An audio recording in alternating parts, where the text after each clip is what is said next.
আসসালামু আলাইকুম। হয়তো সাহাবা হইতে পড়া হইতেছে হজরত সাইদ ইবনে আমের ইবনে হিজাইম জুমাই রহদাল্লাহ মাল খরচ করা।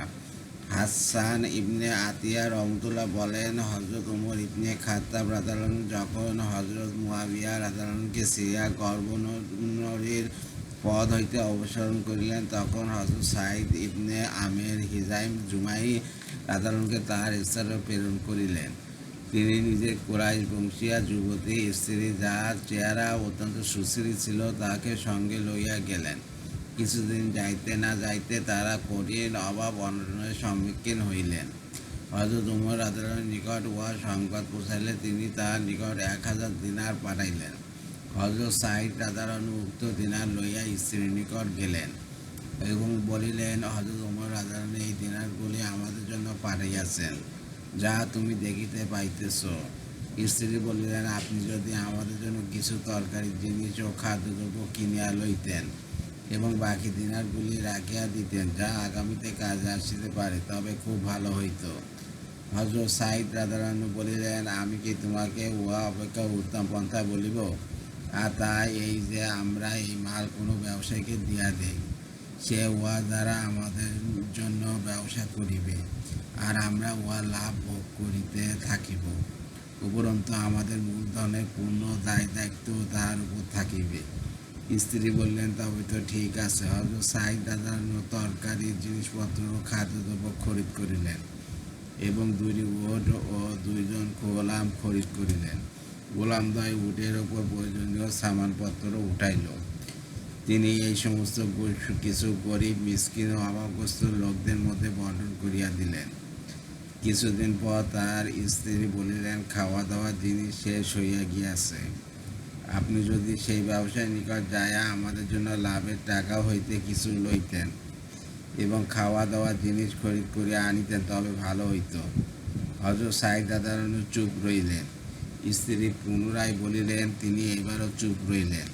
অবশেষে স্ত্রী তাহাকে এই ব্যাপারে জ্বালাতন করিতে আরম্ভ করিলে তিনি দিনের বেলা ঘরে আসা বন্ধ করিয়া দিলেন, শুধু রাতে রাতে আসিতেন।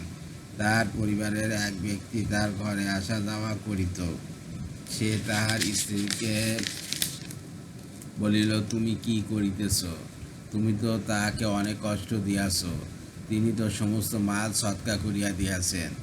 উহা শুনিয়া হযরত সাঈদ রাদিয়াল্লাহু স্ত্রী সেই মালের জন্য আফসোস করিয়া কাঁদিতে আরম্ভ করিলেন। অতঃপর একদিন হযরত সাঈদ রাদিয়াল্লাহু স্ত্রীর নিকট আসিয়া বলিলেন, একটু স্থির হইয়া বসো। আর শোনো, আমার কতিপয় সঙ্গী, যারা অল্প কিছুদিন পূর্বে আমার নিকট হইতে পৃথক হইয়া দুনিয়া হইতে চলিয়া গিয়াছে, দুনিয়া ও উহার মধ্যেকার সমস্ত ধন সম্পদের বিনিময়ে আমি তাহাদের পথ পরিত্যাগ করা পছন্দ করি না। যদি জান্নাতের সুন্দরী হুরদের মধ্য হইতে একজন হুর দুনিয়ার আসমান হইতে উকি দেয়, তবে সমস্ত জমিন আলোকিত হইয়া যাইবে। উহার চেহারার আলো সূর্য ও চন্দ্রকে মেলান করিয়া দিবে। আর যে ওড়না তাকে পরিধান করানো হয়, তাকে দুনিয়া ও উহার মধ্যেকার সমস্ত জিনিস অপেক্ষা মূল্যবান। এই সমস্ত হুরদের খাতিরে তোমাকে পরিত্যাগ করা তো আমার জন্য সহজ, কিন্তু তোমার খাতিরে আমি তাহাদের পরিত্যাগ করিতে পারি না। উহা শুনিয়া তাহার স্ত্রী নরম হইয়া গেলেন এবং রাজি হইয়া গেলেন।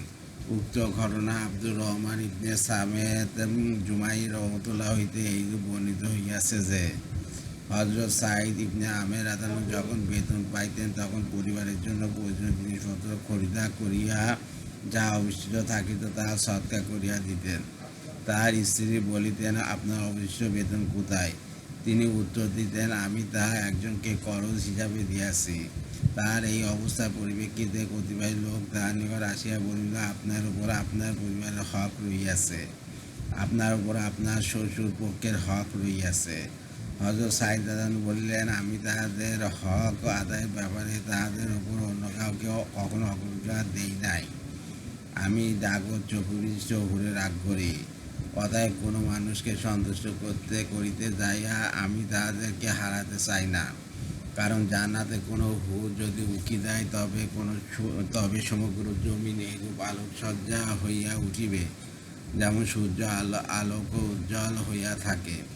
সর্বপ্রথম জান্নাতে প্রবেশকারী দল হইতে আমি কোনো রকমেই পিছনে থাকিতে রাজি নই, কারণ আমি রসুল্লাহ সাল্লাহ সাল্লামকে ইরশাদ করিতে শুনিয়াছি যে কিয়ামতের দিন যখন আল্লাহ তাআলা সমস্ত মানুষকে হিসাবের একজনে একত্রিত করিবেন, তখন গরিব মুমিনগণ জান্নাতের দিকে এমন দ্রুত হইতে যাইবে যেমন কবুতর পাখা মেলিয়া দ্রুত হইতে তাহার বাসায় অবতরণ করে। ফেরেশতাগণ তাহাদিগকে বলিবেন, হিসাব নিকাশের জন্য থামো। তারা বলিবে, তাদের নিকট হিসাব নিকাশের কিছু নাই, আমাদেরকে এমন কিছুই দেওয়া হয় নাই যার হিসাব দিব। তাদের রব বলিলেন, আমার বান্দারা সত্য বলিয়াছে। অথবা তাদের জন্য জান্নাতের দরজা খুলিয়া দেওয়া হইবে এবং তাহারা অন্যান্য লোকদের অপেক্ষা 70 বছর পূর্বে জান্নাতে প্রবেশ করিবে। পূর্বে অপর এক ঘটনায় বর্ণিত হইয়াছে যে হযরত সাঈদ ইবনে আমের রাদিয়াল্লাহু তার স্ত্রীকে বলিলেন, তুমি কি উহা অপেক্ষা উত্তম কিছু পছন্দ করিবে কি? আর তা এই যে আমরা এই দিনারগুলি এমন এক ব্যক্তিকে দিয়া দিই যে অত্যন্ত প্রয়োজনের সময় আমাদেরকে উহা ফেরত দিবে। তার স্ত্রী বলিলেন, ঠিক আছে। সুতরাং তিনি নিজ পরিবারের একজন বিশ্বস্ত লোককে ডাকিলেন এবং সমস্ত দিনার অনেকগুলি থলিতে ভাগ করিয়া তাহাকে দিয়া বলিলেন, অমুক বংশের বিধাতাদেরকে, অমুক বংশের এতিমদেরকে, অমুক বংশের মিসকিনদেরকে এবং অমুক বংশের বিপদগ্রস্তকে দিয়া আসো। সামান্য কিছু দিনার অবশিষ্ট রইয়া গেল। উহা নিজ স্ত্রীকে দিয়া বলিলেন, এইগুলি তুমি খরচ করো। অথবা তিনি নিজ শাসন কার্যে মশগুল হইয়া গেলেন। কিছুদিন পর তার স্ত্রী বলিলেন, আপনি আমাদের জন্য একজন খাদেম খরিদ করিয়া দিবেন না? সেই দিনারগুলির কি হইল? হযরত সাঈদ রাদিয়াল্লাহু বলিলেন, উহা তোমার কঠিন প্রয়োজনের সময় হবে। Abu Nuaim. হযরত আব্দুল্লাহ ইবনে ওমর রাদিয়াল্লাহু খরচ করা। নাফে রহমতুল্লাহ বলেন, একবার হযরত আব্দুল্লাহ ইবনে ওমর রাদিয়াল্লাহু অসুস্থ হইলেন। তাহার জন্য এক দেরামের একটি আঙ্গুরের সরা কিনিয়া আনা হইল। উহা তাহার সম্মুখে আনা হইলে একজন মিসকিন আসিয়া কিছু চাইল। তিনি বললেন, এই আঙ্গুর সরা তাকে দিয়া দাও। ঘরের লোকেরা উহা মিসকিনকে দিয়া দিল এবং সে উহা লইয়া চলিয়া গেল। ঘরের লোকদের মধ্য হইতে একজন যাইয়া সেই মিসকিন হইতে আঙ্গুরের সরাটি 1 দিরহাম খরিদ করিয়া আনিল এবং হযরত ইবনে ওমর রাদিয়াল্লাহু তাআলার সম্মুখে পেশ করিল। উক্ত মিসকিন পুনরায় আসিয়া চাইল। তিনি বললেন, উহা তাকে দিয়া দাও। ঘরের লোকদের মধ্য হইতে এক ব্যক্তি যাইয়া পুনরায় তাহার নিকট হইতে সেই আঙ্গুর সরা 1 দিরহামে খরিদ করিয়া আনিল এবং হযরত ইবনে ওমর রাদিয়াল্লাহু খেদমতে পেশ করিল। সেই মিসকিন আবার আসিয়া চাইল। তিনি বলিলেন, উহা তাকে দিয়া দাও। তারপর ঘরের লোকদের মধ্য হইতে একজন যাইয়া আবার তাহার নিকট হইতে উহা 1 দিরহামে খরিদ করিয়া আনিল এবং হযরত ওমর রাদিয়াল্লাহু তাআলার খেদমতে পেশ করিল। উক্ত মিসকিন আবার আসিয়া যাওয়ার ইচ্ছা করিলে ঘরের লোকেরা তাহাকে বাধা দিল। কিন্তু হযরত ইবনে ওমর রাদিয়াল্লাহু যদি জানিতে পারিতেন যে এই আঙ্গুর সরা উক্ত মিসকিন হইতে খরিদ করা হইয়াছে এবং তাহাকে চাইতে বাধা দেওয়া হইয়াছে, তবে তিনি উহা কখনই মুখে দিতেন না। আবু নাঈম। নাফে রহমতুল্লাহ হইতে অপর এক রেওয়াতে আছে, হযরত ইবনে ওমর রাদিয়াল্লাহু তাআলা অসুস্থ অবস্থায় আঙ্গুর খাইতে ইচ্ছা করিলেন। আমি তাহার জন্য 1 দিরহামে একটি আঙ্গুর সরা কিনিয়া আনিয়া তাহার সম্মুখে পেশ করিলাম। পরবর্তী অংশ পূর্ববর্তী রেওয়াত অনুযায়ী বর্ণিত হইয়াছে। তবে এই রেওয়াতের শেষ অংশে এইরূপ বর্ণিত হইয়াছে যে সেই ভিক্ষুক বারবার আসিয়া চাইত, আর হযরত ইবনে ওমর রাদিয়াল্লাহু তাকে উহা দিয়া দেওয়ার হুকুম করিতেন, আর আমরা তাহার নিকট হইতে খরিদ করিয়া আনিয়া আবার পেশ করিতাম। এইভাবে তৃতীয়বারে অথবা চতুর্থবারে আমি তাকে বলিলাম, তোমার নাশ হোক, প্রতিবার আসিয়া চাইতে তোমার লজ্জা হয় না? অতবার আমি তাহার নিকট হইতে 1 দিরহামে উহা খরিদ করিয়া আনিয়া পেশ করিলাম। উক্ত ভিক্ষুক নিষেধ করার কারণে আর আসিল না, ফলে তিনি উহা খাইলেন। হযরত ওসমান ইবনে আবিল আস রাদিয়াল্লাহু খরচ করা। আবু নাসরা রহমতুল্লাহ বলেন, আমি জিলহজ মাসের প্রথম 10 দিনে হযরত ওসমান ইবনে আবিল আস রাদিয়াল্লাহু নিকট আসিলাম। তিনি মেহমানের সহিত কথাবার্তার জন্য ঘরে একটি কামরা খালি করিয়া রাখিয়াছিলেন।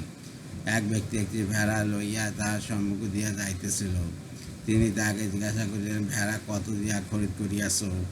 সে বলিল, 12 দিরহাম। আমি মনে মনে বলিলাম, আমার নিকট যদি 12 দিরহাম থাকিত তবে আমি একটি ভেড়া খরিদ করিয়া ঈদে কুরবানি করিতাম এবং আমার পরিবার পরিজনকে খাওয়াইতাম।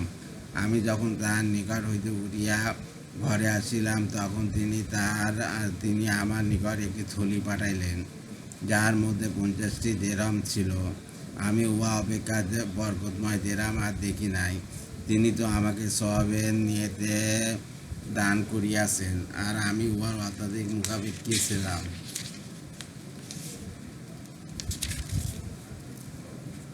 আলহামদুলিল্লাহ, আপনার হচ্ছে হাইতুস সাবা হইতে পড়া হইয়াছে।